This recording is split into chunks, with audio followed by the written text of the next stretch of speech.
What is up, everybody? We are live for another episode of the WrestleSense podcast. It's going to be a little different type of show here. We're going to mix up the local focus and what's going on in the world of wrestling. We're going to talk a little bit about losing a loved one. We're going to talk about resiliency. We're going to talk about life and a lot of different, get all the emotions going. Everybody knows I'm an emotional person. Never really had. I got my tissues ready. So, but we're going to talk wrestling. We're going to have fun with it. We're going to celebrate what's going down. We're going to preview a lot of stuff coming up at the end of the week, this weekend, 2 days, 1 day. Oh my goodness, it's almost here. Well, let's check the chat like we always do and get right into the action. Wally's in the house. Good to see you, my friend. As always, hyping up the crowd, getting people going. That's right. We'll be talking about some 2PW tonight as well. Jesse Jack Hammer Nation in the building. Good to see you. Welcome in. Welcome in. Monstar's not afraid of ghosts. Note taken. Note taken. Oh, and he supports the channel. Thank you. All right, let's get ready. Talk about some wrestling. Kelly, thank you. Some of you guys out there that naturally, it's like instinct. You guys share out right away. I appreciate it. I talk about the like button because it does help us stream out if you get a lot in the beginning of a show, but I never really push the envelope on it.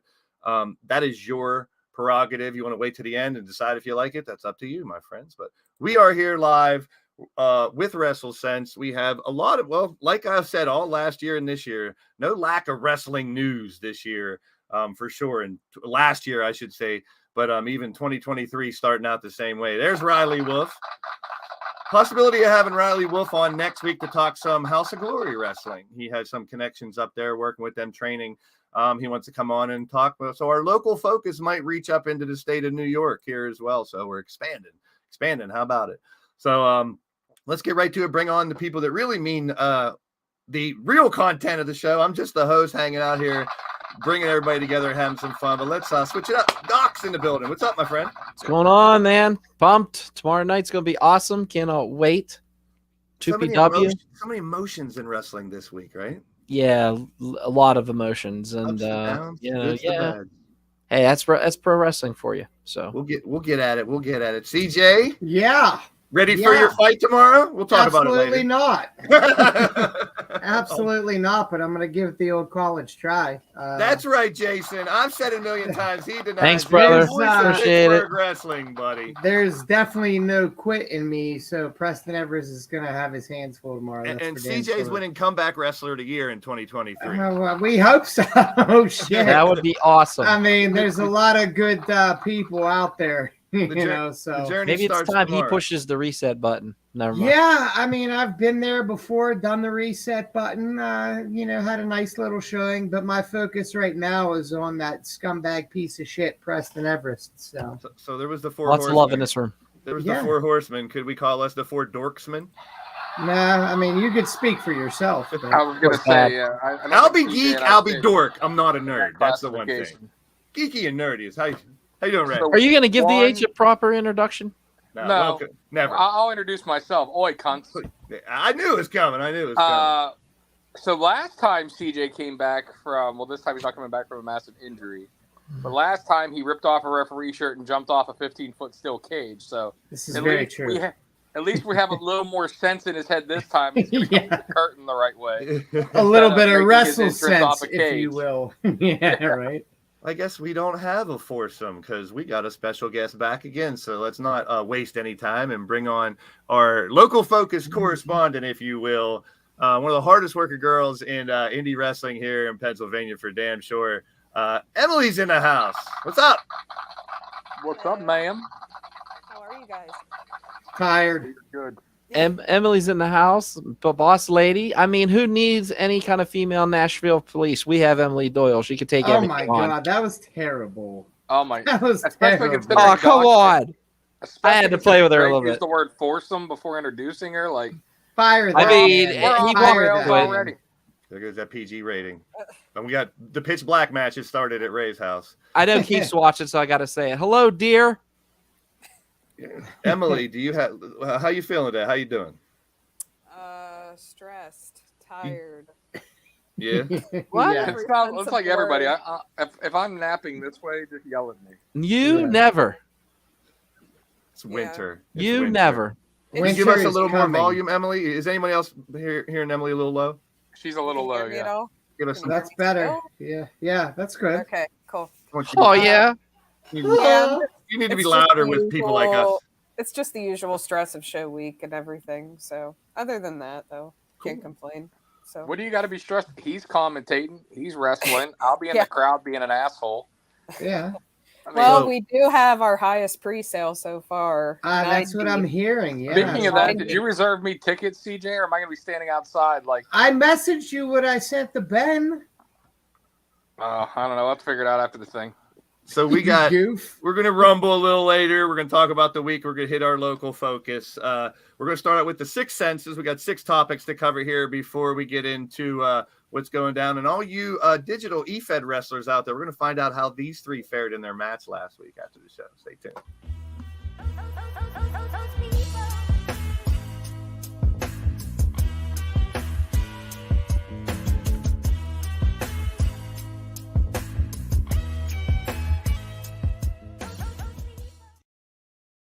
All right, let's get into it. Friday, we have SmackDown where they have a tag team contender tournament going here. We had a couple matches which pretty much took up most of the time to get us into the final 4. So real quick before we move on to the more important things, Doc, who do you think's going to come out of this thing here? Honest, the way I'm hoping it's either Imperium or actually El Fantasma. I don't want to. Drew and Sheamus, Sheamus, I feel his legacy needs to be cemented at WrestleMania and defeating Gunther for that Intercontinental belt. Hit Row, we all call him Shit Row for a reason. The other 2 tag teams I think are phenomenal, and I think one of those guys, one of these teams should definitely get the belts. Right. CJ, you got a favorite? Did you think could take it? I want Legado, but it's going to be Drew and Sheamus. All right. What about Ray? You have an idea? I 100% agree with CJ. I'm pulling for Legado del Fantasma. I love the stable. I love Escobar. Obviously, Shima's a personal friend of CJ and I's. So we pull for them. Not only the personal connection, but I think they're fantastic in the ring. Yeah. And I love what they do. Like them and Los Lotharios are so underrated for their in-ring work. I wish we would get a little more spotlight just for how good of matches they work. But the storyline only makes sense with Sheamus and Drew. Mhm. And it doesn't really matter because I don't see any of these teams actually unseating the Usos. So this is just kind of fodder, but at least they're showing some focus on tag team wrestling. And the thought that splitting those titles up finally too. Emily, your favorite? Oh, my favorite's Imperium. Oh, But I like it. yeah, but I feel it's going to be Drew and Sheamus. Why Imperium, if you don't mind me asking? I don't know. I don't like a lot of heel tag teams in WWE right now. I know that sounds bad, but Imperium, I've even seen them live at live shows, and I don't know. I really like the feel of them. I like how the crowd reacts to them. I just really love their work in the ring. So that's who I'm rooting for, but I don't think it's going to be them. So my The answer only is going thing to be the only thing I feel like missing from them, and I think this is kind of maybe where Doc sits with them too. In the ring, they're fantastic. The gimmick is great. I just feel like they need a slightly better mouthpiece. Like, if they had an old school manager with them, you know, like obviously not a classy Freddie Blassie, but like that style that was like a shit heel. You know what I mean? Like, it would put them so over the top as being amazing. I kind of concur with you guys saying it doesn't look like any of these four will beat the Usos. And mine's going to be a surprise because I love Imperium and Phantasma. Those two teams really could use that push to get the title shot, to get them more exposure. But they're trying to get Hit Row over as a heel team, and I'm not a Hit Row fan at all. But if they would be able to make them super heelish running through this, I just spinning it differently. Yeah, I like it. If they can get some super heel stuff done to get them through this tournament, establish them as bad guys. But yeah, I would with you guys, Legado or Imperium. But if they're going to do Hit Row, make them do some real super heelish shit. So we'll see how this goes. They have one big problem with Hit Row. And I know everybody else has noticed it. Honestly, I don't think Adonis is bad. The problem is AJ Francis, whether he had gastric bypass or whatever it was, he's dropped a shit ton of weight. The problem is he's also lost a shit ton of strength. If you watch him in the ring right now, he is struggling to pick people up. He's struggling with his movement. He's struggling all the way around. And it's sad because I actually thought he had a lot of potential during their first run. But as a fat guy who's lost weight and regained it numerous times, I will tell you that when you lose weight, a lot of that natural strength goes away, and things you thought you could do, you can't do until you hit the gym fucking hard. Mm-hmm. And I don't think he's accepting that because he's been an NFL player and has been a beast his whole life, and now all of a sudden it just isn't there when he looks for it. And that's what we've seen in the ring where, oops, I didn't make it over the top rope because my legs aren't as strong now. Oh, I'm trying to powerbomb this 185-pound guy, and I'm struggling like he's 300 pounds, and I never used to. You know, if you want to look better, I and want to get healthier, I totally appreciate that and wish for that guy. But your ass better hit the gym if you plan to be a professional wrestler. All right. Yeah, agreed. Great points. So we're going to get through Friday real quick because obviously Monday and Wednesday are the stuff we really want to talk about. So you got anything to talk about Monday or Wednesday, hold it off. We're going to go a little bit of Bloodline stuff on Friday, and this story is getting great. Once the fist bump doesn't give it, the faces on Paul Heyman are always so amazing to make the story even more interesting. The confusion, everything that they did to set up on Monday just led to crazier stuff on Wednesday. So we'll hold off talking about this situation until Wednesday because we will get a lot of it. I just want to touch real quick on this before we get into it. Bray Wyatt brought the Fun House back. And love it. We do the weekly Wyatt Watch here, and this was my favorite shot here, where they had to cover up the old plumber's crack there for that. But so we're going to touch real quick on the Bray Wyatt scenario and the pitch black thing coming up. We're going to talk about it later, but I just wanted to show this. And anybody have anything against bringing up the Firefly Funhouse? What about you, Absolutely Emily? Do you like that they brought it back? Yeah, I love that they brought it back. Same. I think we're getting a little taste of all the different faces of Wyatt. So we'll see where it goes this Saturday, and we will get more in depth on it when we get to that. How about this shit on Impact last week? Yeah, Remember that guy? I seen this, but I mean, I told you before we went live, I was watching a little bit of Impact. I'm an action Mike Jackson, man. Yeah. 73 years old, brother. Still going. He looks better than half of the guys half of his age. So that was just a fun tidbit I wanted to bring up to people to see good old. I mean, Barry those who called Horowitz. him Jobber, and now look, he's still wrestling. Good, Barry Doc, Horowitz. No, I love Barry Horowitz, man. I mean, if you think about it, he made every kid's Saturday special because he would go out there and just get his ass kicked. But what was cool was, I think it was SummerSlam. He won his first WWE match against Chris Candido, who was I think Kip at the time or whatever. It was a Body Donna. Skip. That was it. Yeah. Mm-hmm. And I love the fact. I loved how they did it. And the T-shirt was amazing. It had like the handprint on the back, and on the front just said, had the date of the event. And it said, "I did it." I just thought it was great. He was a good underdog to get behind. It's true. They have Santino over there too, as well. So. And Ernest Miller.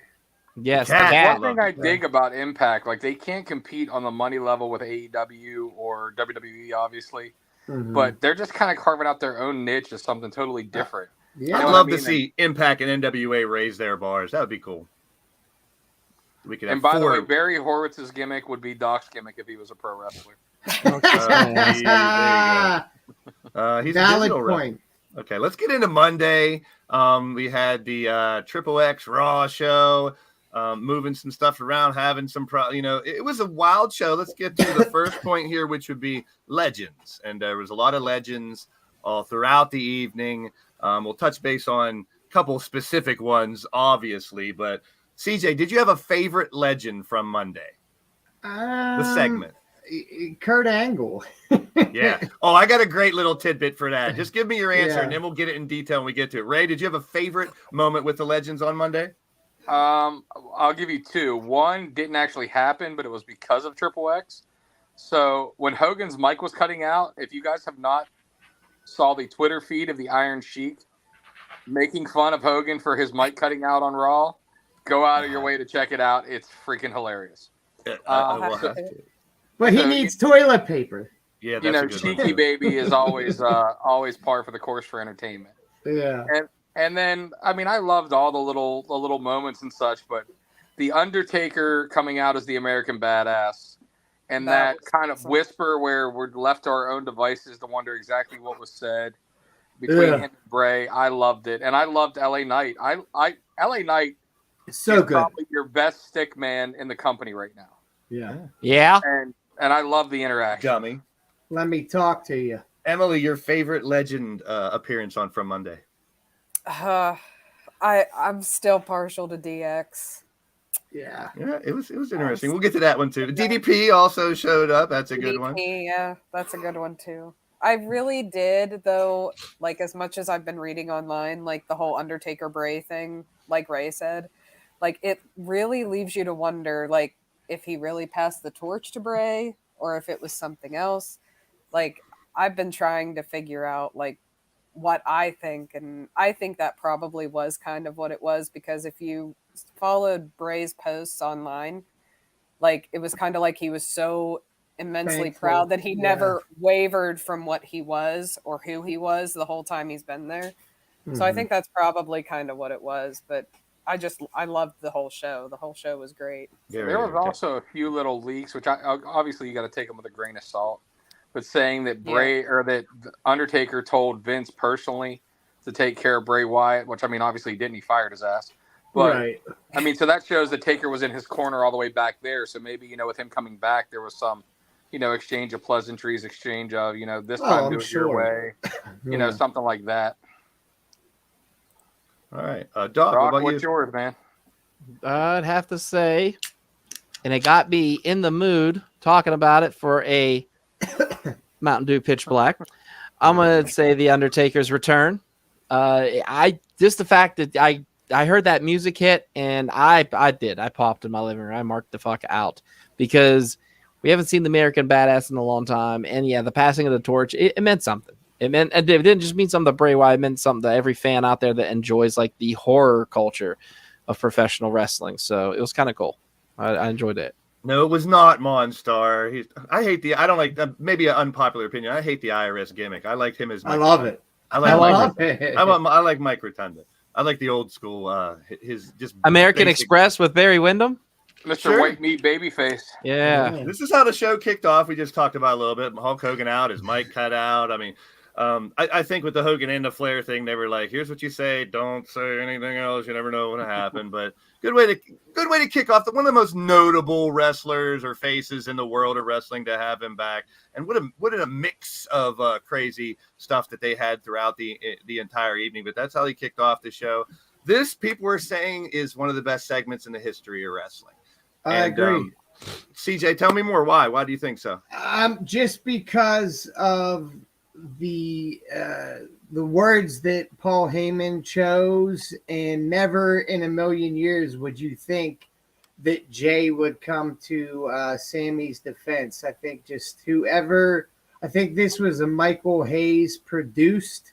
I'm not sure. I do have all the producers. I have a screenshot of all of them. So we'll the name that supposedly helped write the segment, I've never seen that name before. I think it was Tim something. I could be wrong. But whoever it was, kudos to him, because this was compelling television, in my opinion, and it just furthers that storyline. I mean, and it was a changed scenario, too, because you're supposed to get a bunch of other people from the bloodline. Ray, your take on this big segment here.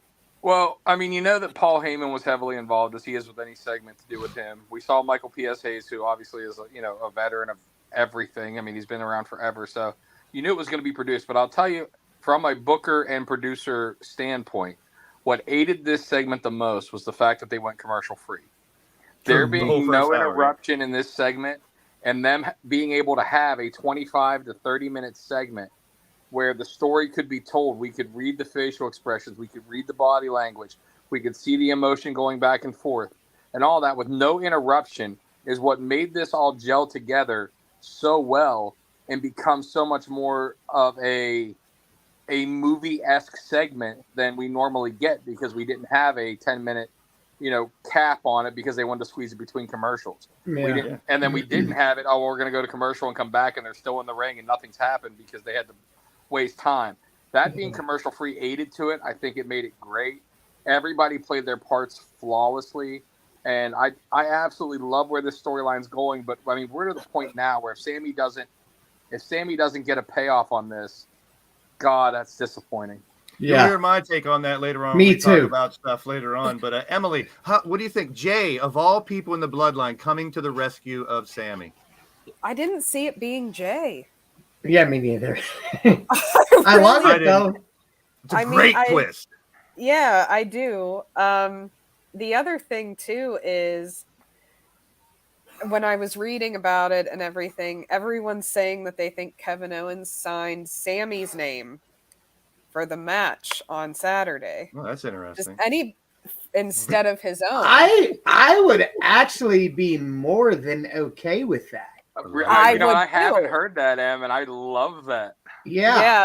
So I was reading this article, and my husband was actually telling me about it too, and one of his buddies. But I read the article after they told me about it, and honestly, if that's the case, if Kevin Owens signs Sami's name for that match against Roman on Saturday, that's going to be insane.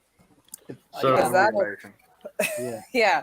I mean, it'll be great. I think it'll get a huge pop. I think it'll be great for the storyline that they're doing here, but that's quite a twist.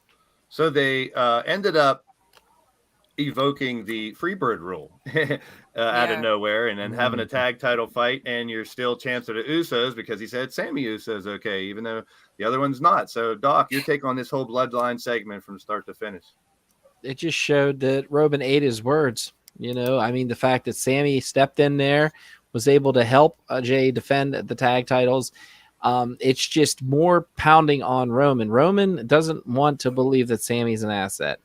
And, whenever you have your own family against your decisions, and, if people are starting to rally against Roman, not in a way that they would turn, because the minute Roman snaps his fingers, the Usos are going to attack him like a pack of ravenous dogs.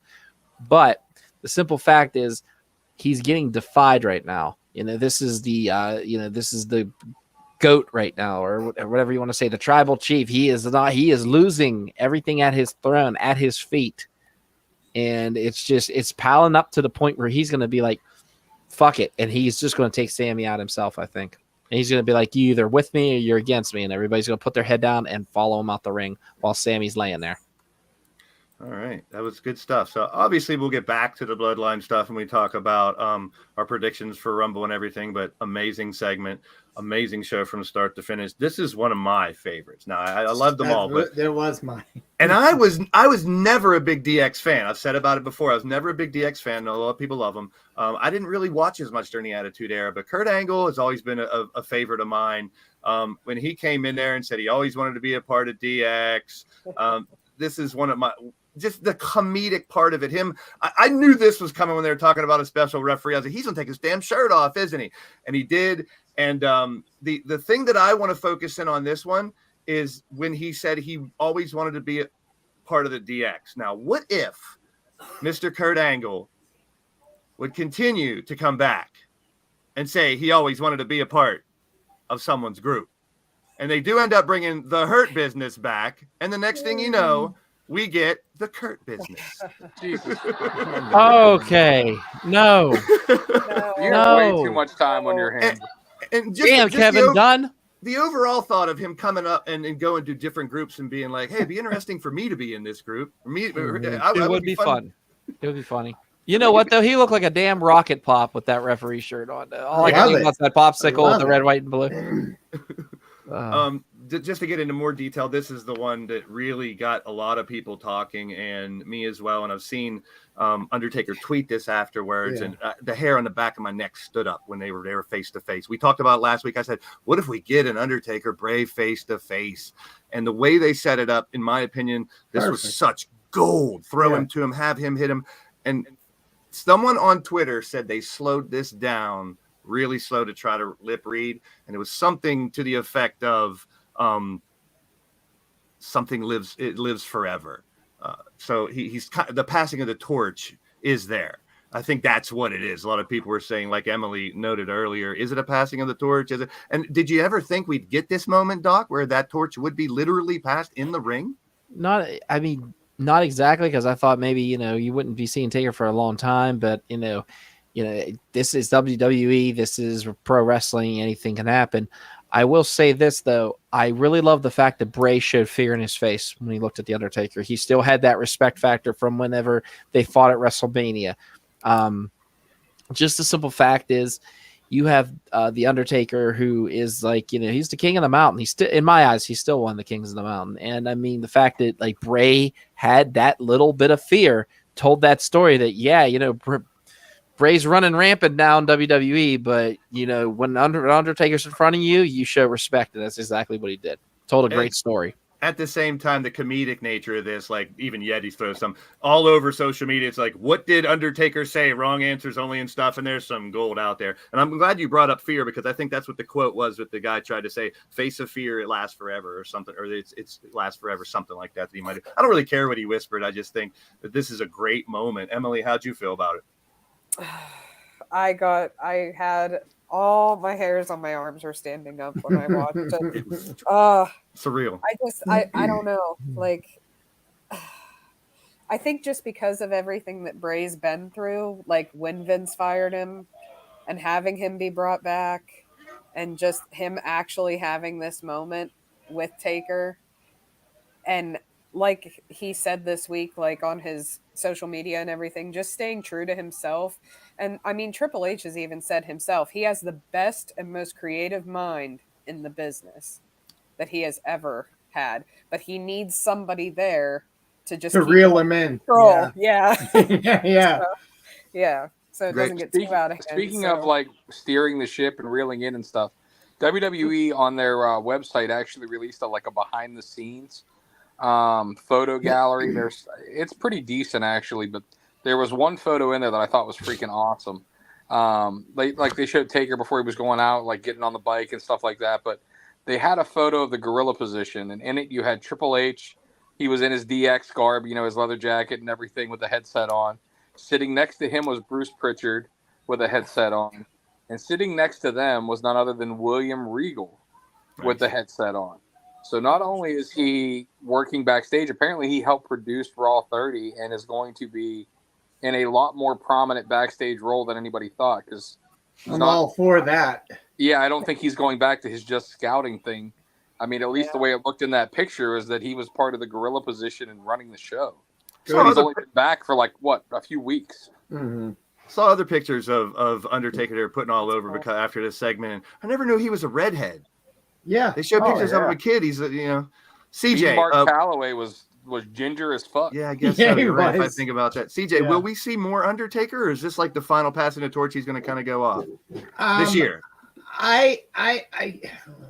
I would love a Bray Undertaker cinematic sorts of match, but I think this might be it, and I'm okay with that. Yeah, me too. It'd be a good way to end it. Okay I don't think we need matches, but I think him as the badass though could make more returns. Yeah, for special events like this because it's not the supernatural thing. Yeah, I think the whole if I would sum up this whole Triple X show, there was a lot of unexpected things, and that's what I love. I mean, it was this segment was coming, but how they did it was unexpected, or who this unexpected. That's what I love. But it made me took me back to when I was a kid watching, and you couldn't wait to go to school the next day to talk about what happened at the lunch table at the wrestling show last night. So that's what I took away from the whole thing. It was just a lot of great stuff. Now here's the real quick, the Flair thing. I thought he raided Seth's closet or something with that suit, man. He's just showing Philadelphia what the better colors are. Same thing with him. Black and gold, baby. Nice. Black you see and the yellow. Pittsburgh Maulers change their colors to black and gold now for the USFL? Interesting tidbit there. Doc, you need a suit like that. Let's talk about video games for a minute before we get into some other stuff. We're going to talk about video games in a couple different ways after this. Here's what we were mentioning earlier. Here's the producers from Monday Night Show. Now, there could be a secondary or someone to help them out, but these are the main producers for those segments.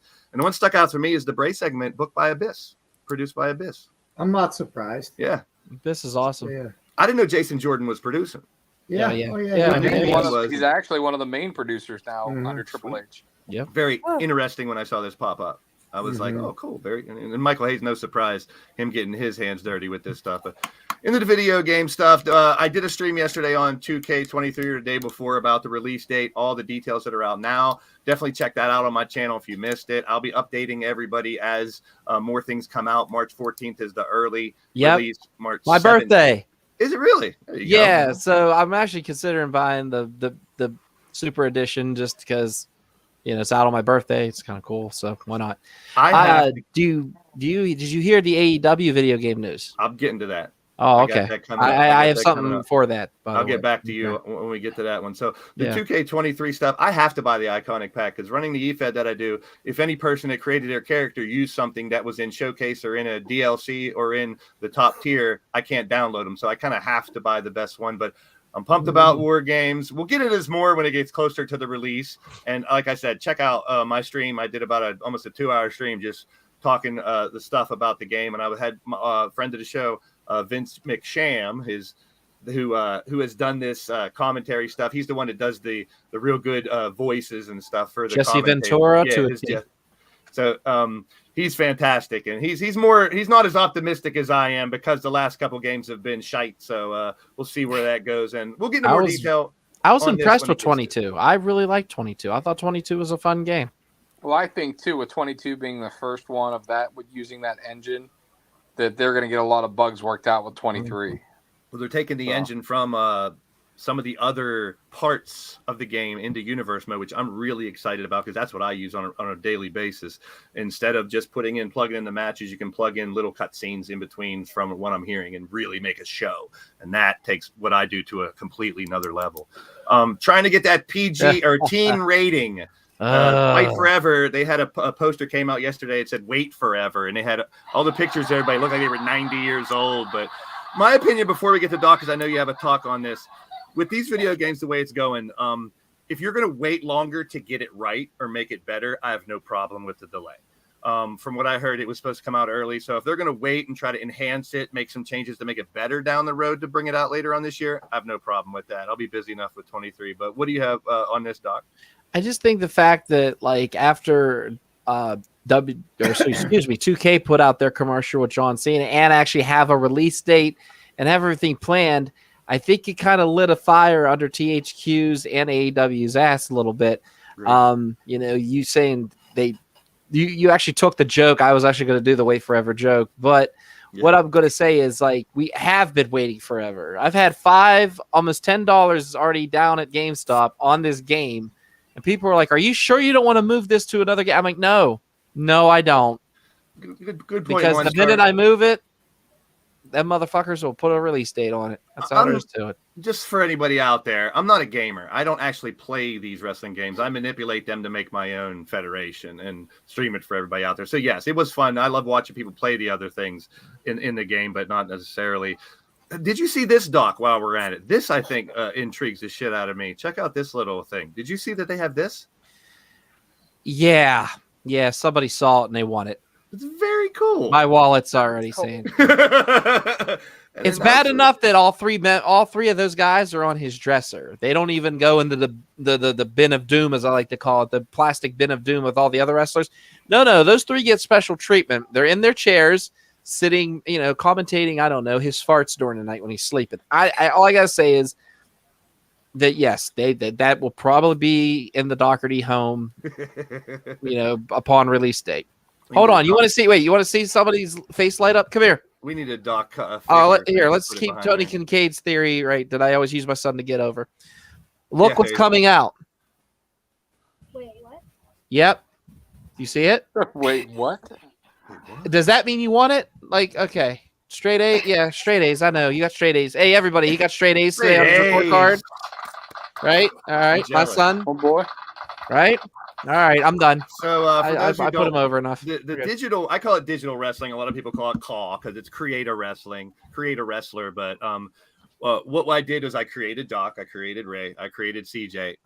Like a year ago, and we had some fights just to show off my friends in the game. Everyone that I have on my show is other people. But what I did last week was had those people in the chat pick who those three would fight in a 6-man match, which we call gladiator 6-man matches, which are no disqualification, no count out, falls count anywhere, elimination. So real quick, let's find out how it went down. I got eliminated first and shit the bed for the whole team. So here's the matchup. We had our good friend Andy Price in the chat, who's from New Zealand, Clinton McCleary, friend of the channel, and Jesse Jackhammer all stepped up in the chat. Why does CJ look like Mansoor? I don't know.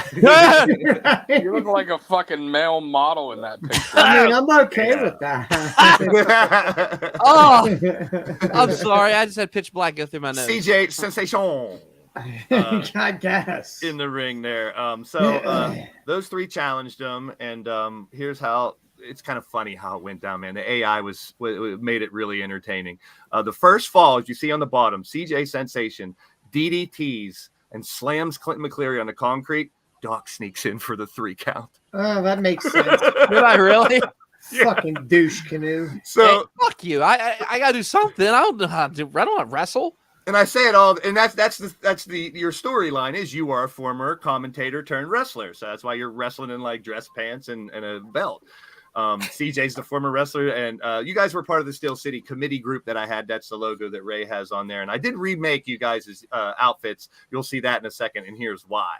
And 90% of these matches, as soon as there's one elimination, it's 3-on-2. So if the other team doesn't get a fall real quick, it's just a 3-on-1 beatdown. CJ and Ray end up bringing back Team Smut, double teaming, beating the shit out of Jesse Jackhammer. And sure enough, that brought us down to a 3-on-1 beatdown and the ringside area. And look at Doc doing a pile driver to Andy Price over here in the meantime. You should have been talking shit. He did show his skills. It ended out here on the side. God forbid, dude, Andy Price fought real hard, but he got the shit kicked out of him. From the side. From the side. And once again, I believe Doc stole the pin again or something like that to end it. It was just CJ dropped him on his head, and your winners were the WrestleSense bunch. Now, here's the thing. My guys started getting hype about it. They're like, maybe they should get a shot at the G6 championships. And I was like, well, I have a super card coming up, and there's your champs on the right. They are called the Sudden Death Society. So in the chat right now, I just posted a poll.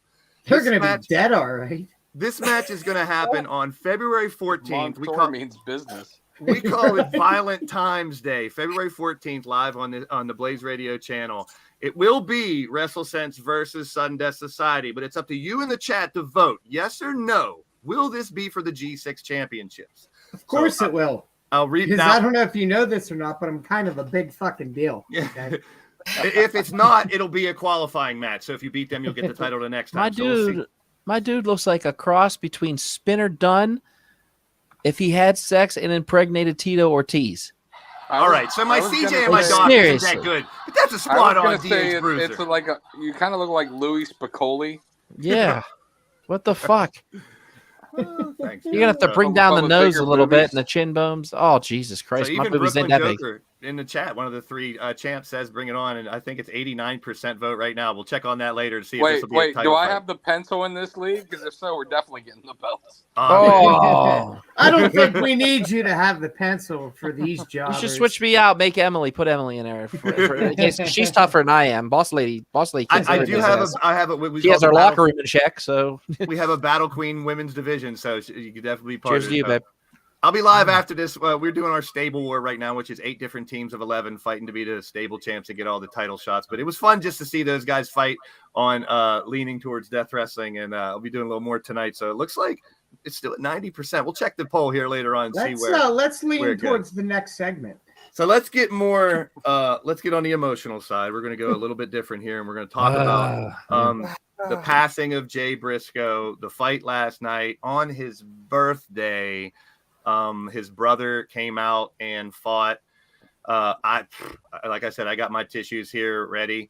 But before I got one more screenshot of that we'll talk about that match specifically.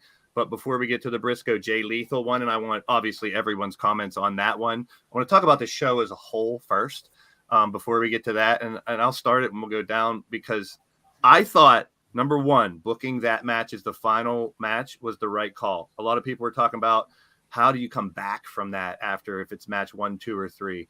I think the intrigue, Britt getting injured on Dark, Billy Stark, very impressive in her fight with Britt. And the way they're doing that, insiders, outsiders, homegrown stuff, I'm intrigued by that. The Acclaim stuff was funny. Brian Cage, I really hope they don't lose him because they're really starting to use him better. I know his contract is either up today or within the next week.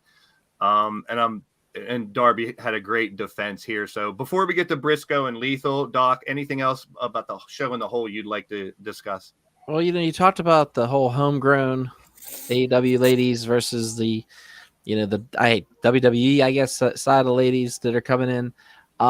If I remember correctly, speaking of someone who has the pencil and books, didn't they come up with that idea like maybe 2 months ago?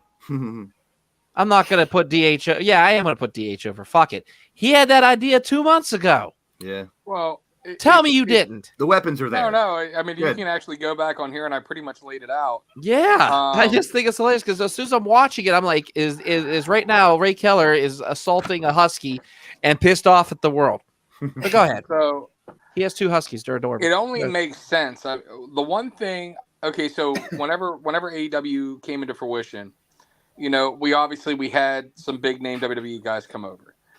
We had some big names from the past like Jericho and Cody that were well known.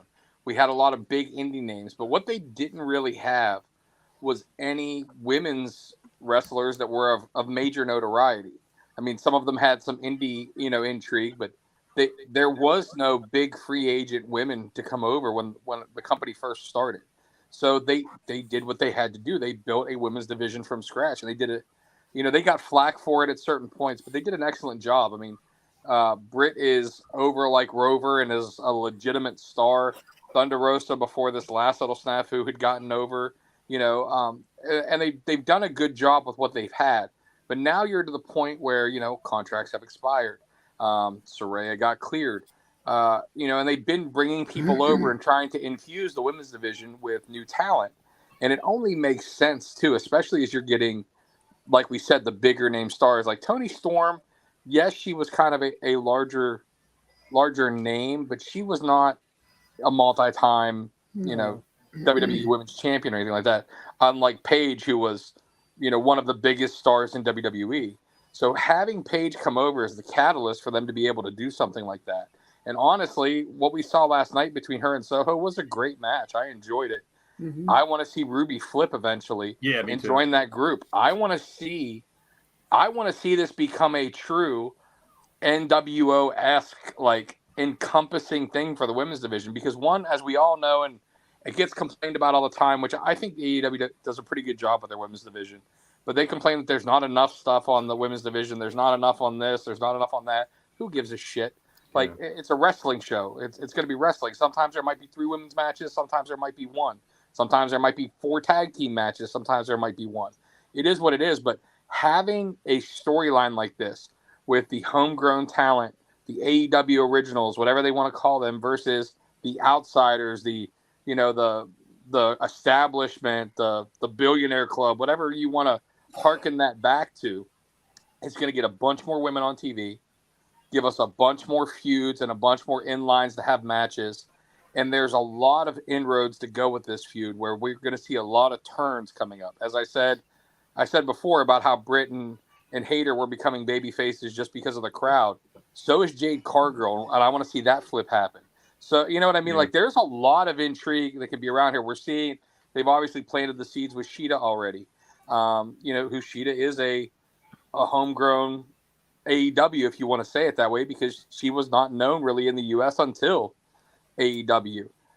So there's a lot of intrigue there and a lot of storyline there, and I hope they really flesh it out and just don't use it as like a quick fodder. I hope they really give the storyline that, I mean, this could be the next 6 months of the women division if it played right.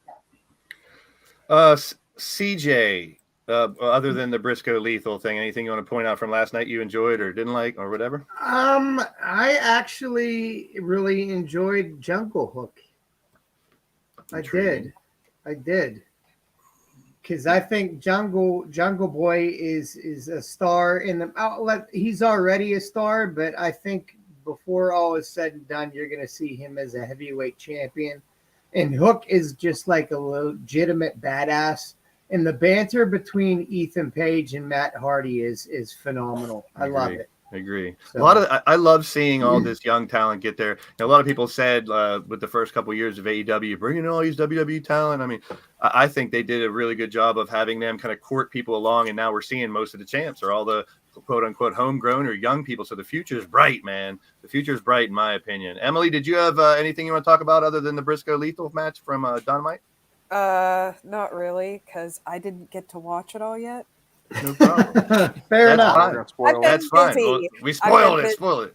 So let's get to and I made my thoughts known last night all over social media afterwards. I shed a tear. I mean, as soon as I saw Lethal come out emotional, just a thought of whatever your job is, going back to it this soon after your brother tragically passes away is just crazy. And I found myself one of my new favorite wrestlers last night in Mark Briscoe, consummate professional, right into character. When he went through the ropes and said, "I love you," even more so when he walked around and he got in the camera and said, "This is what we do."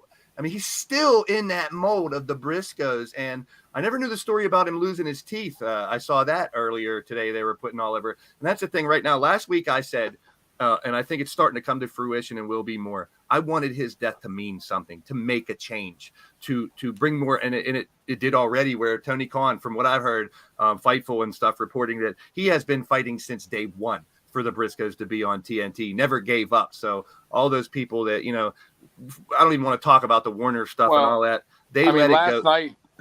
Last night had to be, he obviously fought and won, because last night I absolutely loved the emotional tribute video they showed to him and really focused more on the personal side of Jay Briscoe and the family man side and stuff, that even more so than his wrestling accomplishments. And that to me was awesome, because as much as the wrestling world, lost somebody, I mean, everyone who knows Jay Briscoe, which I unfortunately don't, but everyone who's known him has come out and said that, like, what a legitimate, amazing human being Jay Briscoe was. What a great friend, great father. And that to me is the saddest thing, is that, those kids are going to grow up without a father now. And a family man and a friend is gone. and them airing a video like that, which wasn't just the wrestling stuff, it was the personal stuff too, was a really great touching tribute. And I absolutely loved in the match, Jay and Mark started chopping each other, and they were really laying in. And Mark Briscoe said, "Oh, that's how it's going to be." And Jay's like, "Yeah, that's how he would have wanted it."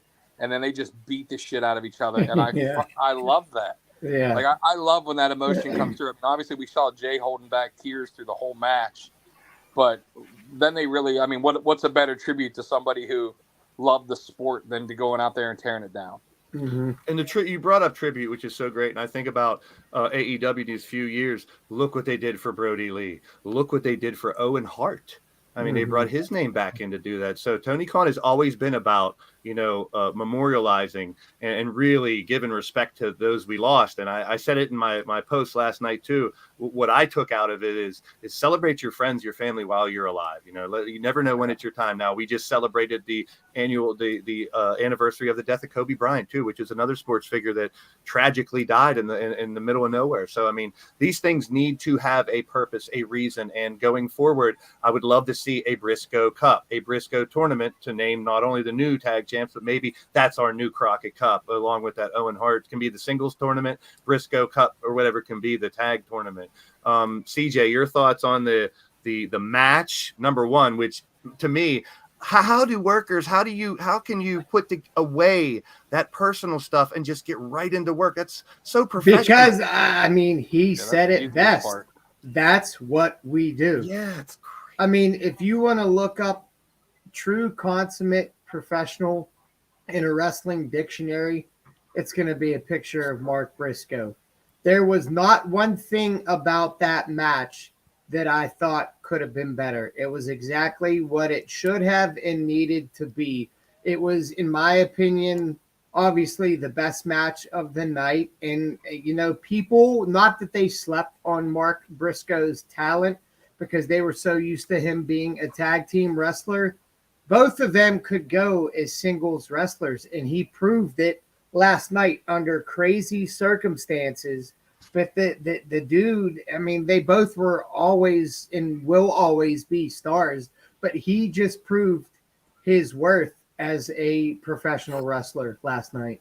I totally agree. That's great points. Last night, and the way I looked at it too, I was like, you know what? With the emotion, everything going through, this is the one match that any type of mistakes or, someone stops and takes a deep breath or steps back and there was none of that. There was none of it. I mean, that was phenomenal. So Emily, I know you didn't get to see the actual match and everything, and we're going to talk a little more about memorials and how the wrestling world really likes to celebrate people as well. I mean, what's your whole thoughts on the Briscoe thing? So I did see the tribute video that Ray was talking about. So that alone had me bawling. So I really don't know if I'm going to be able to make it through the match. You will. You will.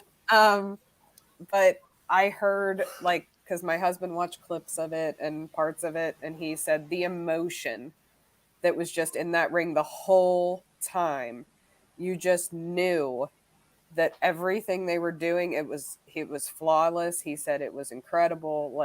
And he said, especially Jay Lethal, he was literally fighting back tears the entire time. So, I mean, I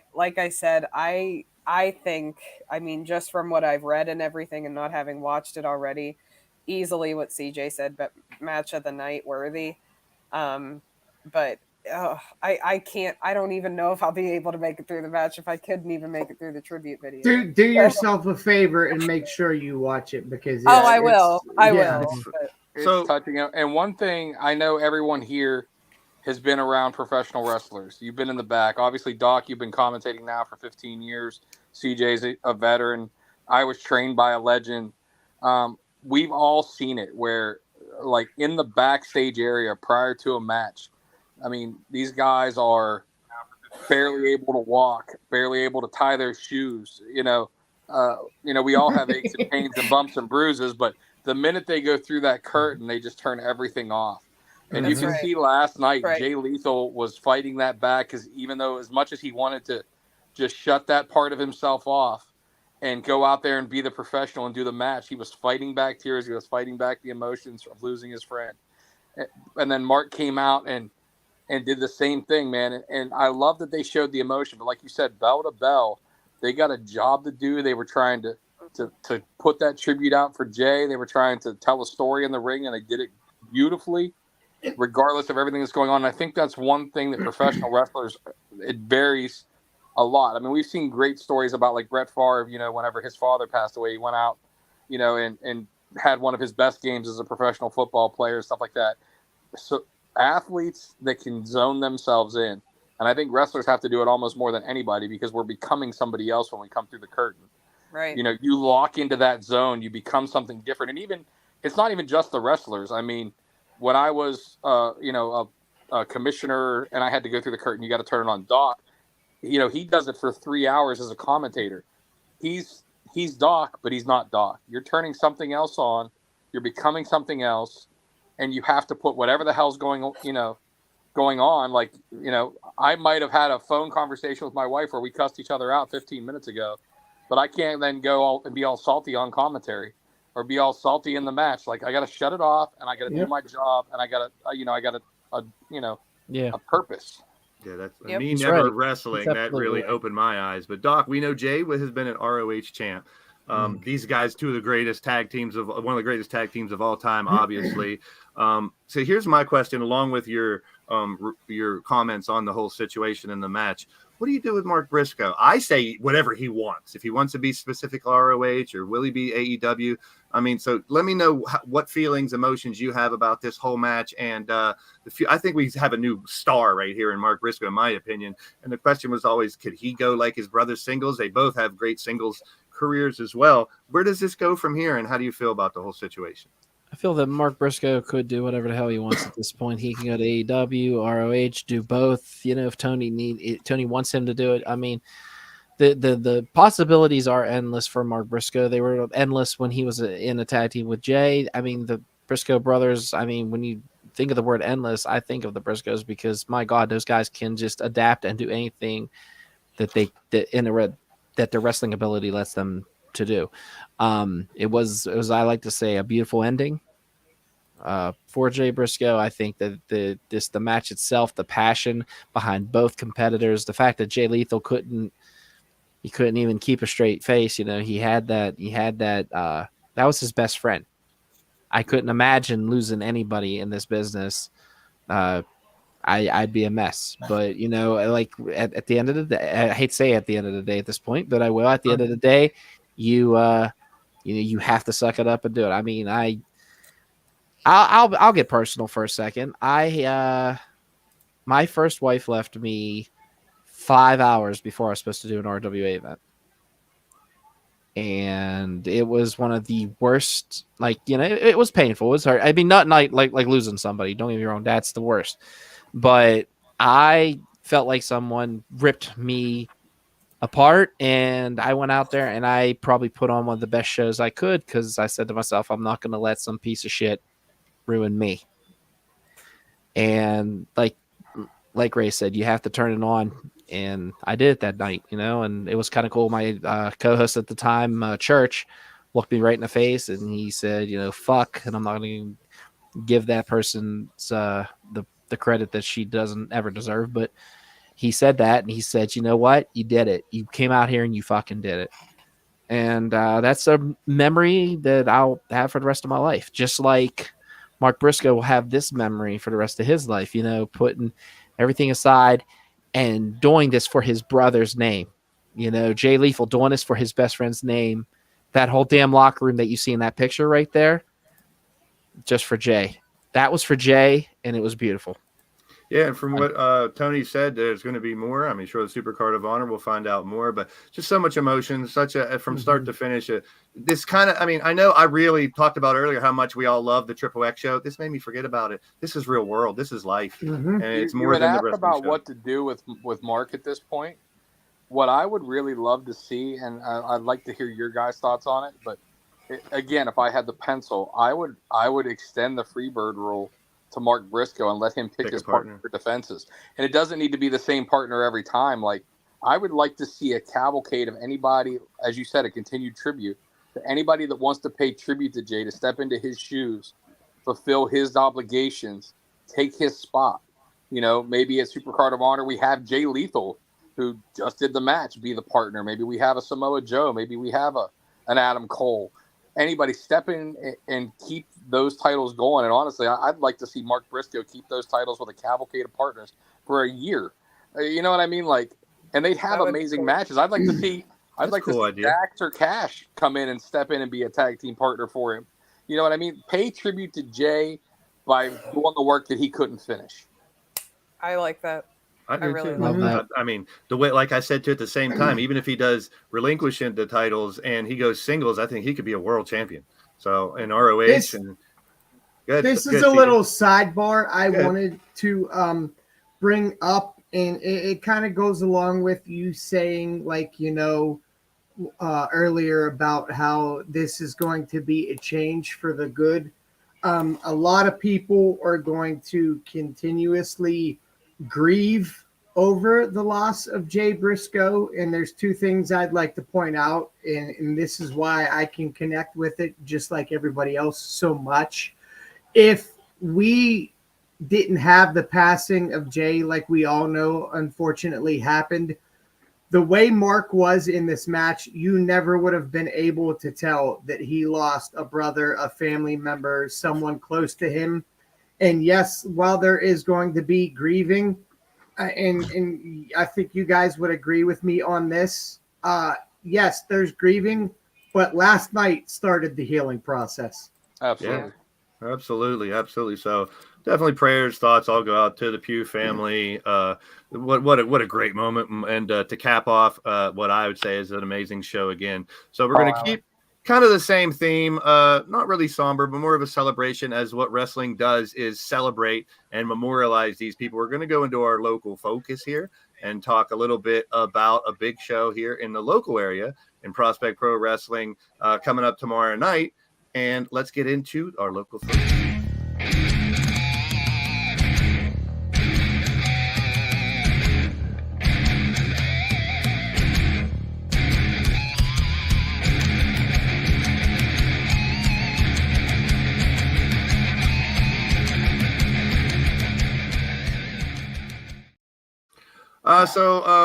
Prospect Pro Wrestling, we've talked about it before. We've had the From the Side show. We talked about all kinds of fun stuff. We know a lot of what's coming up tomorrow night. We talked about these matches a couple last week and whatever, just briefly. But there's a reason why Emily, our correspondent from Local Focus, is here today to help us talk about it, find out more about it. So before we get into the actual matches, tell us a little bit about Walter Wright and what this show is all about. So WWIII was the very first sponsor that totally believed 100% in 2PW and what they stood for. And he owned the Vape Lab in Katanning, which they are still a sponsor now. But sadly, in 2021, he passed away from COVID suddenly. And now, since this will be the second year, now we hold a tribute show every January for WWIII and his family. Last year we donated to the family for funeral and expenses and everything. This is just a tribute show, but this year we are doing a WWIII Wright memorial tournament, which I'm sure we'll get into with the matches and everything. But also, just a side note too, the 2PW Anarchy Championship that was unveiled last year at the tribute show was actually designed by WWIII. So that is another just side note. It doesn't have anything really to do with the tournament. I mean, the winner of the tournament can ask for that match at a later date, but it's not just for the Anarchy division. So, but yeah, that's what this show's all about. And like I said earlier, like, we have our highest pre-sale right now at 90 pre-sold. So 120 is considered sold out, but obviously we can fit more than 120 in there. But it will be packed. It will be a pretty crazy show. If you guys in the chat that are in my little federation, you know I love little events and tournaments and unique types of things like that. And for those who don't know, Emily works a camera. She does social media. She does promotions. She does a lot of the graphics. She works so much for not only 2PW, but other places as well. Just such an integral part of putting a wrestling show together, that things that you do probably don't get enough respect and credit that you deserve. So props to you for everything you do, and always fun having you. I mean, when Doc and CJ introduced me to you and everyone from 2PW, such a great little family out there. This should be a very interesting show. Let's get into the matches. Hey, Blaise, go like this for a minute. Oh, Wipe that brown off your nose. Hey! Did I get it? Did I get it? That she deserves everything deserves he's it. saying right didn't now, say she and did. more, I'm just giving and it more. shit. If we don't bust each other's balls, we aren't ourselves. So I get it. Oh my gosh! Four. Now, are these elimination or one fall? Hold on, let me go back. So these are not elimination; they're Alright. just one fall. So whoever pins, submits, whatever first. That's is it. the winner. It's a Doc. wrap, pretty much, right, Emily? Doc, I break mean, it this is down for us. exciting. Break his match Oh, down for us, Josh. Doc. Okay, the Regent Joshua Gavad take it on the sleeper Don Murphy. Little note: Don Murphy is a former Anarchy champion. JJ Rumham, Jersey Shore native, very, very cocky, very arrogant, attacked and pretty much injured Tad Jarvis with a chair last month, bent the chair over his head. Believe me, that the chair came home with us. Tad won something to remember him by. And of course, one half of the tag team, the Brotherhood, who are former 2PW tag team champions. That's right, Iron Mike Bonner. This match right here has everything: speed, strength, agility, aerial assault, arrogance, and cockiness, if you count Rumham. But one thing I will say about Rumham, he is no joke. He is actually a favorite to win this matchup. I've been taking some surveys with some people around the Pittsburgh area. Myself, I'm kind of pulling for Joshua Kavad. I feel that this guy right here is breaking out, and I think the Regent, if he puts his mind to it, can pull out this win. So I'm a Doc, JJ Rumham Doc, how are guy. you doing? Of course you are. surveys? Are you out on the street like Blowing horses. Is No, it like- actually, what I'm doing Standing is on a street corner. Is it No, all? I want Is to it see like him like it's, Tonight Show style out interviewing people. no. after. I wish I could do that. No, they I tell me want to to fuck see away it from like It's Always Sunny in Philadelphia, where Doc's out in the street, and then we get a show me toe knife. Oh wow! We're gonna No, talk- I've actually asked some people. I actually asked some people around RWA. Wrote my little notebook that I have, but a lot of people are picking Rumham already. So That's my pick. Higher tournament with a picture here at the end. But you forgot to mention that JJ Rumham, and he's a badass. I don't want no part of him, how he disrespected that ring announcer making his debut. Yeah, he'll fuck you up. well, if when the ring announcer shows up again for another event, I guarantee you he could have a word with him about it. I'm Good not luck with anywhere that. close to him. All Second right. one, Doc, I want you to break down all 40s, and then we'll talk about the whole tournament. with Oh everybody. yes, Emily, if you want to chime in with me, Yeah, you can. Definitely the New Age Play Gory, who just recently lost the 2PW Top Prospect Championship to Big League John McChesney. It was a hell of a matchup. Great match. Anthony Young, A1, what can I say? Freak of nature. I mean, the man Sky has. Prince. The Sky Prince. I like that nickname. I call him a freak of nature. He is a sky prince, but the reason I call him the freak of nature is because this man can just jump anywhere and go like 30 feet in the air. He's like Air Jordan personified. He can go off the ropes anywhere and Yes. just go completely across to the other side of the ring. I don't get it. Jump higher I than can do Montez that. Ford. A man who has actually made Jim Cornette cry in court. I'm talking about, that's right, the gavel, David Lawless. I mean, the man does it all. I mean, he's one of Pittsburgh's top attorneys. That's a shoot, folks. One of Pittsburgh's top attorneys. And in my eyes, one of the, he's definitely made a huge impact in the Pittsburgh independent wrestling scene. He's been over a decade. I think this man has been in the business. And the other half of the Brotherhood, that's right, the hooligan himself, Julian J. This man right here. I mean, he former rugby player, former amateur background. This man could toss you. This man could just pounce you literally right out the ring. It's insane. He's quite a brawler. Yes. Yeah, I dig it. So I guess I should have said it's 4 fatal 4-ways and then Yes. one more at the end for the tournament. And we'll talk a little bit more about the tag team title. It's very interesting situation for tomorrow night here in 2PW Worthington, Pennsylvania. Live. Here is another fatal 4-way. Jamie Yeah. Jameson, game set match. Yeah. Yep. What CJ said. I Yep. mean, Okay, you guys are saying wait. You guys are saying Yeah, Doc. game match. I believe in the Country Hammer. He is also my pick, but Yeah, me too. let's look at these other three competitors. The Mind Eraser, Remy LeVay. Do not count out Remy LeVay. Oh, I don't underestimate. Remy All at right. all. I don't think this is I going to be a walk in the underestimate park any of for. them, I don't think but- this is going to be a walk in the park for Jamie Jameson. The Lebanon Don, Joey Moses is finally back here at 2PW after running rampant with Tito Orchin and another Fed we won't mention. And last but not least, Jason Hendricks. That's right, Jason Hendricks, the protege of JJ Rumham, helping JJ Rumham attack Tad Jarvis. I think Jamie Looks like he Jameson should be in a Styx cover band. Hey, now. Now, wait. First of all, he has too much time on his hands, and second of all, I will say this about Jason Hendricks. Jason Hendricks I know that was a failed one. I like that. Thank you. Jason Hendricks, however, I mean, he wants to make a name for himself, right? What a better opportunity, especially True. against what is in front of him. Also, former 2PW top prospect champion Jamie Jameson. Jamie Jameson wants that belt back. He salivates for that belt back. I mean, the simple fact is, not only was John McChesney against Gory, John McChesney had to take on also Jamie Jameson, which Jamie Jameson had the final blow on Gory, but John McChesney, the veteran that he is, was able to sneak the pin, just like I did in the old creative wrestling matches. But still, I think what's going to happen here is going to be interesting. Not the brother you Brian heard- Hendricks, the you brother of heard Jimmy Jimmy. Hendricks. No, and it's I hate to correct you, Wally. It's Brian Kendrick. I know he's being funny. He's trying to be funny. And this is, correct me if I'm wrong, this is because Jason this will be his first technically real match in 2PW. Yes. and it will be. Yeah. He's been in Ryse and a couple other places around here, so we'll see. Very, very interesting. But to go against Jamie Jameson, I wouldn't wish that on my worst enemy. No, me Oh, either. that's painful.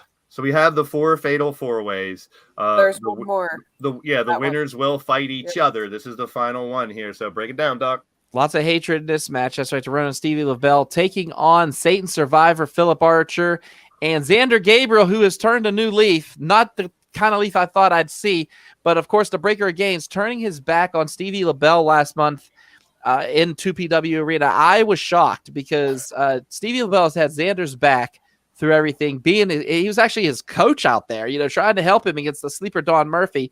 And when Xander won, I thought, well, that's great. Finally, Stevie was happy for him. Stevie wasn't jealous. I mean, that belt originally was won. That's right. The last Walter White show against it was Stevie LaBelle. Actually, he's the original Anarchy champion. God bless you. And what I said is right now, but I am not going to count out Corey Futuristic. Corey Futuristic is kind of the oddball out of this because you have 3 people in there: Archer, LaBelle, and Gabriel, former members of Hossman Inc., not liking each other whatsoever. I mean, Archer's turned his back on LaBelle. Gabriel just recently turned his back on LaBelle. I think Corey Futuristic, he is a very, very good at being the opportunist. And I think if he actually could use all 3 of these guys, which all 3 of them have hot heads, I really don't care. They do. I think Corey Futuristic could use this to his advantage. Emily, your thoughts? Yeah. I don't know. I really want to go with Stevie LaBelle on this one. Xander Gabriel. Yeah, I know, because he really turned a new leaf last month Into an asshole. Oh, so I'm He has a That was trying for you, to- Stevie. I don't know. I don't know. I Yeah, mean, Ray- I don't Ray want brought up I a don't good want to. I don't want to estimate Phil Archer either. Like culmination, like I'm not about to underestimate them either. So I don't know. These 4 matches are going to be crazy. I'm so excited for And the it. craziest thing is 4 of them are going to have to fight again. So is the final going to be the same night? Yes, the final will be co-main event. It'll be Yeah. right before the main event tomorrow night. So, hey, good luck to all 16 involved. I mean, technically, I don't think there's a wrong answer anywhere in there, man. All I gotta say is, you look at all 4 of these matches, and to quote the great CJ Sensation, it is a bunch of meaty men slapping meat. I thought you were going to say the love mantis it. lives. Speaking of CJ Sensation, And we slapping meat. talked about it last week. He'll step back into the ring with a series of matches with Preston Everest in 2023. This is the first one, so there ain't nobody else to talk to about this match than the man himself, CJ. Let us hear it. I wish I could say I was more prepared for this physically. I am definitely not prepared physically. Mentally, I am ready to go. I think I'm going to keep this short, sweet, and to the point. The time for talking is done. Let's fucking go. Can't So wait. CJ, should I bring brass knucks and powder, or are we not going that route? I mean, I'm not opposed to it. I'll take any help I could get. I didn't know if I don't know what iteration we are at this point. Like, should I be throwing shit from the outside, or are we going to be good? It depends on Preston Everest, because we know he's a scumbag piece of shit. So all bets are off, I'd say. Good luck. Good luck to you, man. That's going to be. It's been a while. We talked about it a lot last week. I'm nervous, the time has come. I've been doing this for going on 26 years. And again, physically, I may not be where I feel like I should be, but mentally, I'm probably the best I've been in my entire life. So, CJ, you know better than anybody. It's like riding a rat. It'll all come back to you. There we go. I love that. That's a very good analogy. CJ, I'm going to say this as your friend. I mean, I've witnessed Preston Everest, pretty much break down one of the strongest people in that company, which is the Country Hammer, Jamie Jameson. He has almost led people to insanity just with his mind games alone. Please, my friend, be careful. I will be pulling for you, but like I said, he is a very dangerous individual. Just be on your mind games. You said mind games. I did. I've battled and beat my own mind games, so I'm feeling pretty fucking good about this. Awesome. Yeah. Nothing but love, buddy. Nothing but love. It's just the start to a whole series of matches, so we'll continue to talk about which I was completely obviously unaware of what I was signing, but hey, again, let's fucking go. Oh, I can't wait. So CJ and Preston Everest tomorrow night. The start of what could be, I said, the comeback of the year in 2023 in professional wrestling. I hope so. It should be. Props to Emily with all the graphics and stuff too. I really dig the gifts and all the stuff that you do. So here, let me start on this one. I watched. Great. I don't know a lot about it, but these guys, we already said they took the titles from the Brotherhood. I would say if I was the Brotherhood, I'd want to be the first to run out there and try to get my titles back, but they're in the Fatal 4-Way tournament. So, and you guys can tell me what you think about this. If I were to pick a tag team to run out and do it, it's not the Brotherhood, it's Brotherly Love. Yeah, I would like to see that. Go Birds. I know that they got a big game ahead of them this weekend, but I will say this. The Eagles. I will say this about Swole Patrol. They played this like a fiddle. When I'm talking about the Brotherhood, Brotherhood were tag team champions, but they were still young. They're still young in this business. They still have a lot to learn. Swole Patrol did exactly what the Ottawa Senators did to the Pittsburgh Penguins when they first made it back to the playoffs.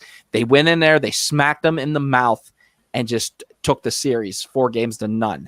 However, Swole Patrol went into that ring, had one mission, and they accomplished it. They got into the Brotherhood's heads the event beforehand by attacking them from behind and making a statement that they were back. VJ Hells and Thick Vic Braun, these guys are relentless. Confident. Yes. I've had to carry their damn bags. They are very cocky. As you very should. Arrogant. No, I shouldn't have to. 15 years in this fucking business. I shouldn't carry anybody's bag. Well, I'm sure as hell not, so somebody has to. Yeah. With the balls, open challenge as soon as you win the titles, man. These guys are super confident, and they are ready to take on anyone tomorrow night. And the way they won that title, I don't think anyone can stop them, to be honest. We'll see. What are we getting? I think me and Em are on the same page with this one. Team Smut going to reunite. CJ and DH going to take the titles wrestling. I can't do two. I'm lucky I get through one match in a night. If I remember correctly, the last time CJ pulled double duty, I was in a 6-man match, and Excellence Personified, Brandon K and Scotty Gash were supposed to be my tag partners. And there was an injury. So CJ and Gory actually pulled double duty. Yeah. We won our 6-man match, and then immediately following, they got their asses whooped for the tag titles because they already wrestled once for me. So that didn't work out well for us. I don't No. Oh, tag team title on the line. That's not. Emily, what's your husband doing? I mean, my gym bag's in the car already. Poor Might Freak be got two his out of hands full retirements already. He tomorrow has how many clients in those fatal four ways? He's going to have to be out there for Wow. all 4 fatal four ways. Freak Lot of- can't even handle big league Jordy Nolan. A lot of Well, freak tomorrow yeah. night. A lot of That is freak. as joke as a joke gets. DH Bruiser is officially retired when it comes to in-ring competition. Mhm. My knees retired 10 years ago. Boss lady, pull out the checkbook. Let's see how long he sticks to that. No, Yeah, I'm just I'll do joking. that. Yeah. Yeah, all right. My ACL is. I'm sorry. Pull out Marshall's checkbook. We don't give a priceless. shit. It's his money. No. So as Emily stated earlier, co-main event will be the fatal 4-way of all the winners, and then this freaking match. I can't wait for this match. Yeah, it's gonna be a banger. Have they This fought will be before, crazy. Doc? No, They never. this is the first time that the big league John McChesney, your 2PW top prospect champion, will be taking on the Rev Ron Hunt. This is the first There time is both these history, competitors have. There is history. I mean, he has tried his ass off to try to fight John McChesney. There is a line of people that want to take on John McChesney, the Rev Ron Hunt. I was in the car last weekend with the only Chris Taylor. I was He with him at dinner on Monday, and we Hey, now. talked about it. Yes, I was just saying he always wanted a shot at John McChesney. John McChesney is a legend in his own right. I mean, this Dude, man to is me, amazing. this is like a clash of Pittsburgh wrestling generations. Well, Yes. Well- Like this is, McChesney was the cream of the crop. He was a top prospect, not to use that term lightly with 2PW, but I mean, he was the guy working the WWE shows. He was the guy all of us in the scene would have put our money on to make that leap. And for whatever reason, it just never happened. And now that guy, in my opinion, in this area is Ron Hunt. We're all putting a our money little on Hunt. insider info on this match. So John McChesney was in the first ever main event at 2PW. He was. Correct. And Rev Ron Hunt was part of the first ever match at 2PW. So it's kind of like the alpha of 2PW is what they're calling it.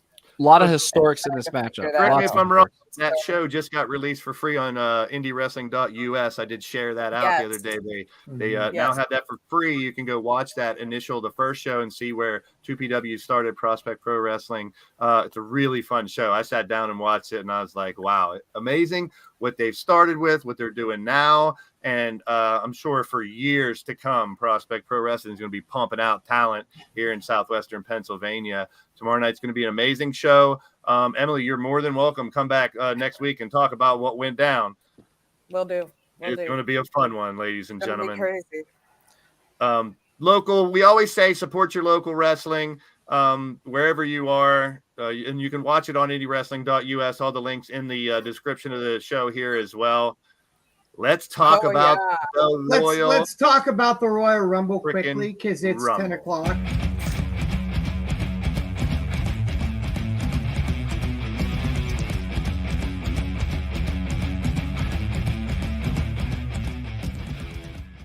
We'll get CJ a pillow so he can go to sleep. DJ needs his beauty sleep. He's coming out of retirement tomorrow. I have to Yeah. work all day tomorrow and then go straight to the show. If we don't bust balls, are we ourselves if we don't bust No. balls? All right, I'm let's go just being through real, motherfuckers. former champs, all of them here from all the way back in the beginning, 1988. We've talked about the history of the Rumble in the previous shows, everything leading up to this. One of our favorite, we all went, the Rumble is one of my favorite live shows ever. We're going to have another women's one. As you see there, they just started it not long ago, but we'll have the women's Rumble, the men's Rumble, and a couple matches in between. And 5 is perfect, in my opinion, because those Rumbles are going to take a while. We have a couple people that have 2 titles in the 2 wins in Rumbles, and one has 3. Rumors of him fighting Roman coming back here, all kinds of rumors. And this is what's great about the Rumble time leading up to Mania. There's so many rumors and so much to talk about. So Alexa. CJ's in a hurry. So you just want to pick all your picks and leave? No, I'll stick around, but let's get to it. Ain't nothing to it but to do it. So our first match, CJ takes Alexa. DH. I got to agree. I think it's time to take it off Bianca. I think Alexa has all the intrigue right now, and I think we see maybe an Uncle Howdy or the Lights Out or some kind of there's gonna be something. some kind of schmozzy shenanigan that causes Bianca to lose. I agree. Emily, you're going with Alexa as well? Yep, absolutely. Emily, you now have the opportunity to become our big picker champion here. Doc is like 3 shows in a row. I think he's held the title. So Really? I didn't even know. yeah, Okay. once with I think me and you are tied for the last one but like 3 shows in a row you've had the championship, co and then single, then co. Mhm. Let's go to DH. Did you pick Alexa too? Yeah. All right, and I got to pick. yeah, Doc. I'll take Alexa.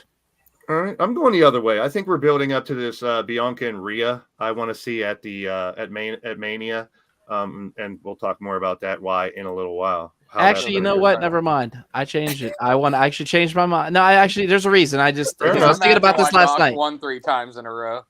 Bianca. I want to go Bianca because I feel that they're going to build up for that. I think that Howdy's going to screw Bliss more than he is anything else. Ooh, what he said. Screw over Bliss. Alexa still has her storyline if she doesn't win this. So what's going to happen to Alexa? Well, the evil part, so that can continue. And speaking of the Uncle Howdy stuff and all this, from what I'm hearing, Fightful and Sean Rassap reported there is a lot of neon effects in this match because we're all wondering what kind of match is it. So God. apparently what I think it is going to be lights out and have like spotlights on the 2 wrestlers. Another thing I think we'll see here, We I get wouldn't it, be- Doc. We get it. I wouldn't be surprised if we see Let me the have my Fiend. fun. Don't tell me to live my life. If the Fiend shows up somewhere, I would be surprised if we see Uncle Howdy show up a little bit and we see all the faces of Wyatt. So I I am. definitely think the Fiend's coming back this year. Is anybody picking LA Knight to win this match? Yeah, No. I am. You are. Yes, I am. All right. Why? Elaborate. Where are you going? Because with this it's to win? going to do more for LA Knight to win than it will for Bray. I think LA Knight's a star regardless if he wins Yeah. or loses. I That's a good agree, point. but That's a good I- point, CJ. He needs the Yeah. elevation more than Wyatt does at this point. So, all right. They're Everybody else definitely- going with I Bray. mean, they're definitely, again, could be a schmoz where Mhm. Howdy comes out and attacks him or somebody other iteration comes out and attacks him and LA Knight just capitalizes for the win. So, I mean, I could see it. This is Bray's first match back. Yeah. Do you really put him under his first match back? In a match that's supposed to be specifically titled for him? Nah. No, this is the title for Mountain Dew. Well, Mountain Dew whenever People like I'm right, CJ say. whenever pulling I'm the can out right, again, and you Doc. guys are wrong, you can all go fuck yourselves. Nice. Alright, Try. So intriguing what Emily brought up earlier about this match. I would love to see that happen. The fact that it was Sami's name he put on there. That's an angle I never even thought of. But Ray, what's going down here? Keep the title, lose the title. Roman retains, regardless of who's on the other side. CJ, you agree? Yeah, I do. Doc, do you agree? I agree. Roman's going to retain. I do too. I hate as much as I'd love. Where'd Emily go? She went black screen. Internet and- problems. Yeah, if she pops back up, we'll get her back in here and get her pick on this. She went into the pitch black, Ah, and she's back. Sort of, Maybe. come on. There she is. Yay! Uh, Yay! Pitch black for the pitch black match. Emily's in character here tonight. Who's your pick, Em? Emily, who did you pick? Can you not hear us? I don't know. Maybe she can't. Uncle Howdy got her. I'm gonna go with Roman. Yeah. Okay. So we're all going Roman and keeps the title. It's gonna be interesting to see how it goes. Now this is what we've all waited for. So we're down to- we don't have a lot of names here, but names that are rumored possibly. Could we see Kana as Asuka? Carmella, could she come back? Dewdrop, could she come back? The women's rumble. Piper Niven. Yeah. I like her as Piper Please. Niven too. I'm just saying. So here's the way I want to do it. I want a winner. I want a surprise entrant. And who's going to be the iron person who lasts the longest, most eliminations at that point. So we need 3 names from each person. CJ, what do you think is going to go down in the women's rumble? Rhea. Wins. Okay. Chelsea Green. I did. Sean Rossap did report Chelsea's been signed for a couple months. She's coming in with a very interesting comedy gimmick. So I'm interested to see what that is. Hopefully, it's her Hot crazy mess. ass. Yeah. Hot mess. Yeah. Rhea wins. Chelsea's a surprise. the surprise, and Liv Iron Woman. is going to be the Iron Woman. Liv. I like that one. Okay. Ray. I agree with CJ with Rhea Ripley winning. Your Iron Woman is going to be Raquel Gonzalez. I like that. They're going to put her over that way. And I think the surprise, I mean, they always bring a shit ton of surprises for the women's thing. So I don't think they need to. They said they were going more for unconventional surprises. Yeah, so I mean, I actually, I hate to do this, but I have to completely agree with CJ because I just don't like Chelsea Green makes the most sense as a surprise. Yeah, from what I've heard, that's pretty inevitable, but we'll see if it goes down. Weirder things have happened. Doc, your winner, your surprise, and your Iron Woman. I pick Rhea being the winner. The surprise, man, I want to say Chelsea Green, but like I want to go someone else. I'm gonna go with Mickie James again. I think you see Mickie James one more time. I think she gives it one more run.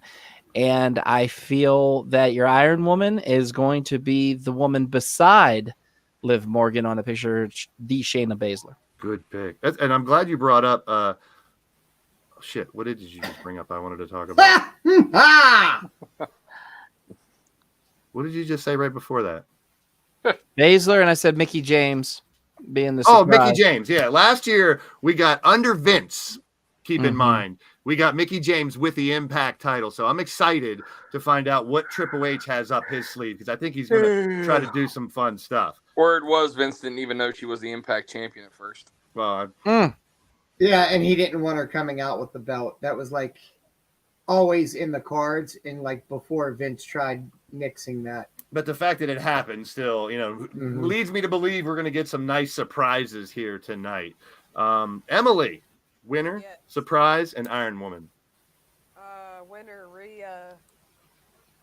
Surprise, Michelle McCool. And I'd say Shayna Baszler as the Iron Woman as well. All right. See, everyone picking Rhea makes me want to go somewhere else, but I see Rhea. Well, you're wrong, sir. Just like I said earlier, Bianca, I think, wins and Rhea wins, and that's the match I want to see at Mania. I want to see Asuka come back as Kana in this match. And not in this match. I don't think it would be either, but I think it'd be a nice surprise. I had another idea for a surprise. I just can't think of it right now, so I'm going with my second one, which is Kana. And I agree with CJ. I think Liv comes in early and lasts a good while to keep her. But I really like the Raquel Gonzalez one too. So you guys in the chat, put your stuff in there too. And here's gonna be another surprise, Beth Phoenix. Yeah, that's a good one. Should have used that as your Men's Rumble. There talk earlier that Roman said there's one more test for Sami, and it's at the Royal Rumble. I think he might tell him, Sami, you're not allowed in the Rumble. Here's what I would like. You're not allowed in the Rumble, but Sami might not be allowed in the Rumble, but El Generico can. That would be a nice surprise for me. I doubt it'll happen, but I would really love for that to go down. So we're going to do the same thing for the Men's Rumble. Once again, we don't have the whole list. Who wins? Who's the surprise and who's the Iron Man? We'll start with Emily on this one.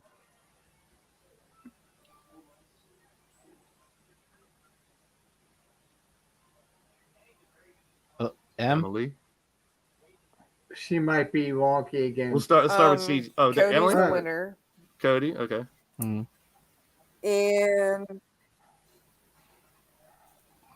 oh man, I don't know. Surprise wise, I mean, I'm gonna pick Cody all day long to win. Yeah, of course she is. I'm sorry. I know how you are about Cody. You have a coat dedicated. I know. Surprise, I don't know. Oh my god, I don't know. Skip the surprise for now because I'm not sure. Iron Man, I would say Seth. Seth, good call. All right, Doc. Yeah. Cody wins. Surprise entrant, I'm gonna say Edge. Damn it, that's mine. And I'm also gonna go with Iron Man. Oh, go ahead, dear. My surprise, I'm gonna say The Rock. Okay. You are wrong, but I love it. And the Iron Man, I'm gonna shock the world here, and I'm gonna say Ricochet. Ooh, all right. I like that. That's a good choice. Could use a push. Ray. So along the lines of what you said about not letting Sami enter, What if Sami enters number 1 and that's Roman Reigns' test? You need to win the Rumble so that I don't have to defend my title at WrestleMania. Not that involves my picture or anything like that. I still think inevitably Cody is the winner. It makes the most sense. I would like to see. I agree with Emily. I like Seth as the Iron Man. However, I would love to see it be Gunther. I would like to see him early and just dominate the Rumble because it just fits him perfectly. Surprise-wise, I'm going to go a little conventional, and I think you're going to see Braun Breaker make his main roster debut up into the Rumble, even if it's not a full-time thing yet. Who did you pick to win? Cody. Okay. Cody, Braun, and Gunther. CJ. I'm with Riley Wolf. My surprise is going to be Zack Ryder. I think Cody is going to win, but I am going to go out on a limb and say Sami is going to win the Rumble. And my Iron Man is going to be Sheamus. All right. So mine is very anticlimactic, thanks to you guys. I also think strike while the iron's hot. Sami wins. Sami versus Roman, culminating the storyline at Mania. If Rock can't make it, Sami is the call. Cody, maybe if they split the titles and Seth gets it somehow, so the WWE title, Cody, and then I want to see Sami Roman. I think a lot of people want to see Sami Roman. He's the hottest thing in wrestling besides MJF, in my opinion, right now. So I have Sami winning. I have Edge as a surprise, and I have Gunther as the Iron Man. So you guys have the same picks, and that's the way it works out. Now, we do know, I saw, and I don't even know, I don't have the picture here. I was supposed to put it on here. The chair for Elimination Chamber came out. Sami's on it inside the pod. So that would lead me to kind of believe. Now, some people say when they do those chairs, marketing has nothing to do. They don't know the outcome of the next matches when they do that. They're just advertising one of the hottest guys. But Sami either in the chamber or whatever, I'm down for it. Look, I'm down I for it strongly believe we have the risk of a Daniel Bryan Batista situation on our hands. I mean, this is the same thing. Like, they've obviously, I feel like they've obviously had the idea in their head that Cody's going to win this Rumble, just like we all do, for so long. And they're not ignoring, but the fact that Sami has organically gotten over and is so fucking over right now. I really think they should push Sami to win. I think that would be a great thing for Roman to say, you know, you're going in at number 1. Have Sami run the whole Rumble, be the Iron Man, somehow win it, and then whenever Roman asks him to lay down, we have like an Evolution type flip where Sami says, dude, I've wanted to be the world champion my entire life. I'm not going to lay down. I might not be able to beat you, but I'm not just going to not take the match or whatever. And then we have Cody get his title shot by something in Elimination Chamber, by winning the Elimination Chamber match or something like that. If it doesn't split, we have Roman defend on 2 nights. But I think it's going to split. I feel like if they just shove Cody down as the winner and ignore the Sami thing, though, they're going to turn on Cody just like they turned on Batista when he came back. You know what I mean? And that's exactly what drove Cody out of AEW. The fans turned on him, and you're just putting him right back in that situation in WWE. I'm gonna pull a Doc. I'm switching my surprise. I don't know. Edge is a great call because when his music hits, it's going to pop. I think somehow, even though his contract's not up, Triple H got Jay White to show up. I think Jay White. I'd be okay with that. I'd be happy about that. Before CJ falls asleep on the air at the end of the day.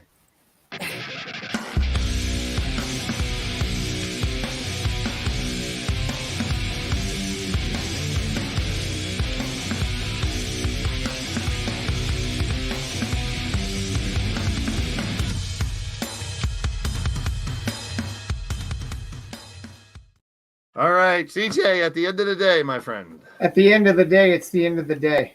All right. PH Ray, at the end of the day. More profound words have never been spoken. At the end of the day, man, it's going to be a great weekend for wrestling. I'm looking forward to the Rumble. I'm excited to see one of my best friends in the whole world come out of retirement tomorrow. It's dragging my ass to a wrestling show, even though I have to be up at 6 a.m. the next morning in Pittsburgh. I rented a hotel tomorrow night. so that I can leave the wrestling show and go directly to sleep since I have to be up and in Pittsburgh at 7 a.m. Yeah. Just so you know. I mean, it makes more sense actually for you because you're already kind of by Pittsburgh. It does, but yeah, I'm looking forward to my first 2PW show and getting to hang out with all the crew and all the people. This is your first 2PW show? It is. Ray. Oh, yeah. Awesome. That's awesome. This is the bad part about being a retired pro wrestler that becomes a wedding DJ. Weekends suck. Yeah. Besides all the other stuff you do, man. You were a busy man. But I'm looking forward to it. I get to see a bunch of friends of the show tomorrow night and hang out and see CJ come out of retirement and give all of us old guys hope. Right. Doc, at the end of the day. At the end of the day, support your local scene for pro wrestling. Enjoy pro wrestling. Embrace pro wrestling. And like I said, man, hold your loved ones close because you never know what's ever going to happen. Amen. Amen. Our special guest of the show tonight, and always welcome to come back. We'll bring her back, Emily Doyle, at the end of the day. Oh, at the end of the day, be in Worthington tomorrow night because that's where you should be. Yeah. I'm not getting paid to say that. I'm just saying. But Bullshit. no, seriously. I am. Be there, motherfuckers. So am I. There, but fuck y'all. Yeah. But seriously, that show's going to be fire. So just make sure to be there. And thank you guys, as always, for having me on the show. I love being here. So. Our pleasure. Our pleasure. We love you, boss lady. Wow. My head looks so much less fat if I hold the camera up. Jesus Christ. At the end of the day, to kind of wrap up all four of what you guys said, it's a great time to be a pro wrestling fan. I've said it a million times. Hug and kiss your loved ones while you can. You never know when it's too late. And celebrate your friends, your family while they're alive, like these wonderful four people that I am blessed to be able to do a show like this with once a week. The guests that we have, and you guys are phenomenal. It's always a blast. It's always fun. And yeah. We'll see you next Thursday to recap what went down on such a big time weekend in pro wrestling. CJ, you better kick some ass tomorrow. We're going to do our best. We're out of here, folks. See you later. Moan in my ear, Daddy. Yeah.